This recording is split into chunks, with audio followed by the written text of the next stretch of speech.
Assalamualaikum and a very good day to you. My name is Helmi Hakim, financial consultant from Singapore. Today we are having a very special guest with us. Okay, he's a very popular, very well-known, most celebrated real estate specialist. You can find him in the local newspaper. You can find him in the national television. You can find him practically everywhere. Last 2 months, I chanced upon this brochure, okay, while I was in this Bazaar Ramadan. Okay, and this guy is Adi Mesti Jadi. Thanks, Adi, for being here. Thank you very much. You see, Adi, myself as a financial consultant, I've been very passionate with finance. I've been very passionate with investment. And when it comes to investment, investing in properties, your name comes to my mind first. Perhaps you can share with us, Adi, what are the advantages of putting money in properties rather than living in the bank? Okay. Basically, for banks, if you see the interest rates for all the banks in Singapore, okay, most of them are 0.1% to 0.7%. Okay. Okay. Property is different. Property always increases. Okay. Basically, an example, in 2009 February, I was marketing Caspian condominium. Okay, at that time, a property cost about $500 per square feet. Okay, okay, now is selling at $800 or even $900 per square feet. Okay, let's say $500 per square feet for 1,000 square feet is 500,000. Now, at $800 per square feet for $1,000 is 800,000. So there is an increase of 300,000 over 1.5 years period. Yeah. So if you put money inside the bank at 0.1 to 0.7, you can see the difference. You won't get this 300,000 profit, which we call it a capital gain. Okay. Other than that, is that basically is a hedge against inflation. As economy become better, okay, food prices, things become more expensive, okay, property will also increase. But the amount of property prices increase compared to inflation, maybe double, triple, many times more. I see. Okay, one of my client unit was monthly at 2,000 per month. Okay, and he rent it out for 3,000. Okay, so there is a difference of 1,000 extra cash flow inside his pocket. Okay, and 2,000 from the 3,000, 2,000 was used to pay for the monthly, 1,000 into the pocket. So at the end of the number of years loan, he fully paid with not his money but rental. Okay, we call it rental yield lah. Okay, then this rental yield also can become a source of income. If you are fully paid your house, it's a source of income for you. Okay, passive income. Yes. Okay, so if you, when you say passive income, if you got one property, 2,000, 10 property, 20,000, passive income. Okay. Okay, other than that, leverage. Okay, rather than you put inside the bank, might as well you use bank money. Okay, as loan. Okay, to buy your property. Okay, most of the time you will pay now maybe 20% or 30%. Okay, 70 or 80% you take for the bank. So the bank is the one paying your will pay for your house first. Then you use your rental income to pay for your house. At the end of the day, complete without using your own money. Usually rental returns is in a property can be between 5 to 10%, or capital gain can be maybe 5 to maybe 15-20%. Okay, depend on the economy, how it evolve lah. I see. Okay, Adi, for myself, I've been doing research on properties. Yeah, previously I was researching on this Iskandar Development Region project back in Malaysia. Okay, and my friends, okay, they were speaking volumes about investment properties back in Australia. Okay, I understand that you are locating investment properties in Singapore. Why is Singapore the hottest place to invest? Okay, firstly, the land is scarce in Singapore. So the only place where the government can build property or develop property is upwards, not sidewards. Okay, if you compare Iskandar, okay, or any other country, okay, they have a lot of land. So after they have built a building here, they will move on and move on and move on. Whereas in Singapore, the only thing you can do is demolish that building and build up higher. So that building, the same land will be affected or will be used again to build up. Okay. Okay. Secondly, is interest rate in Singapore is very very low. Okay. Example, SIBOR rate few days back was only 1.02%. SIBOR rate was 1.45. And even if you take a fixed rate from the bank, it's going at, for the fixed year, 3 years fixed at 1.29, 1.49 second year, and 1.9 for the third year. This is interest rate. But other countries like Malaysia, interest rate is between 4 to 7%. Indonesia is 8% higher. Okay, so if you compare all this percentage, over Singapore percentage is very very low.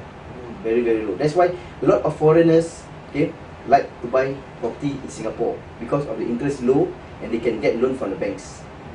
Okay, then demand and supply. As years goes, okay, even in the National Day rally, our SMM said that 80,000 foreigner workers is needed in Singapore. Okay, so if you can see from the number of people coming, okay, in Singapore, because of our stable economy, okay, in the future, maybe 5 years, 7 years time, maybe there may be 10 million. How do I come about with these figures? Okay, Singapore currently have 5.08 million. Okay, so how to go so much? Okay, we call these people global citizens. Okay, global citizens, that means they come to Singapore for a while, then they move on. Okay, whereas Singaporean, they who stay here, they move to other countries. Okay, so when people come to Singapore, they see this interest rate, they see the land, amount of land we have, they will start buying properties. Okay, okay, so property will always, Singapore will always be a hot place to invest. Okay, because when you buy now, later these people want to buy, there's no land. So what they have to buy your property. Okay, so the demand is there. Okay, other than that is basically high rental. With the new implementation on the 30th August 2010, the government implement that those who have private property and they want to buy HDB house, this is HDB, Yeah, correct. must sell their property in their country or in Singapore within 6 months. Exactly. Okay, so what will happen? Yeah. So the PR will may not be able to buy HDB and they will buy private property in Singapore. So as this makes Singapore a hot place to buy property. And the other one is stable economy. Okay, we are very stable in the economy as well as from any threat. Okay, due to our government security system, so we are very safe. Okay, so a lot of people will come to Singapore to invest. I see. Okay. So that's why Singapore is the hottest place to invest specifically. Yeah, I understand that there are so much investment, so many investments to choose in the market. Okay, why is it better to invest your money in a real estate rather than other form of investments? Example like stocks. Basically, stocks. Okay, a friend of mine buy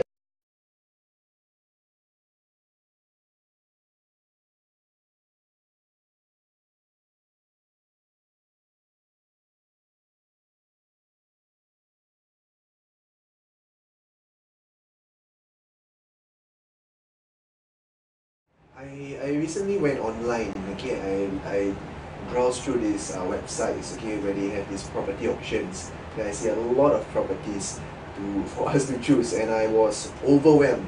Yeah, how do you choose a good property to invest in? when you it's like finding a rock or buying a rock. Okay, without people knowing, but you know there's a diamond inside.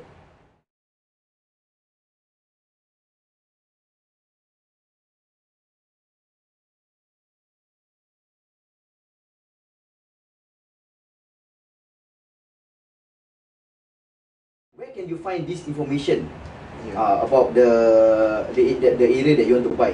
Yeah. Okay, basically you can find from.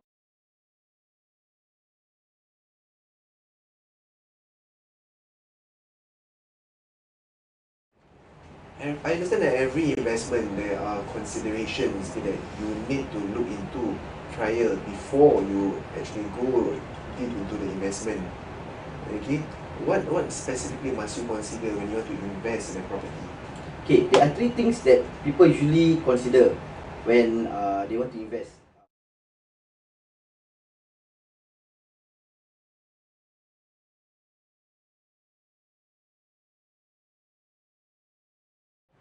Okay, as a financial consultant, I understand that timing is very important, specifically also for real estate. Okay, timing is very important. How do you know when is the best time to buy it? Okay.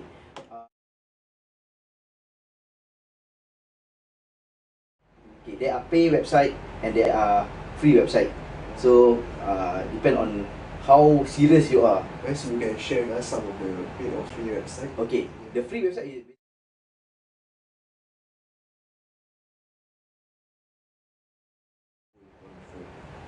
Yeah, I understand that some people they are scared to buy private properties because they are worried that if something happened to them, they are not able to pay it.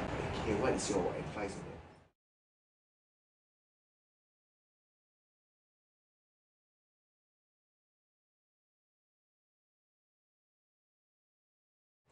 that? Okay, Adi, before we end, do you have any advice or last words for the audience out there who may be interested to invest in properties, specifically in Singapore? Okay, for the audience, basically, if you want to invest in property, I myself is an investor. So if you want to invest, you can give me a call. We can sit down, have a discussion, and do financial planning first. Okay, with a certain budget lah.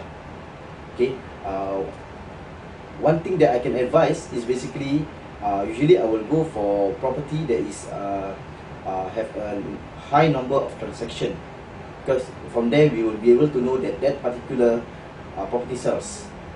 Okay.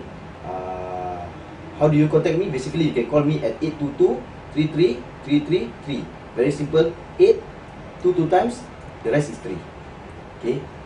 Back to you. Okay, that's all. Thanks so much, Adi. Okay, and have a nice day. Thank you very much.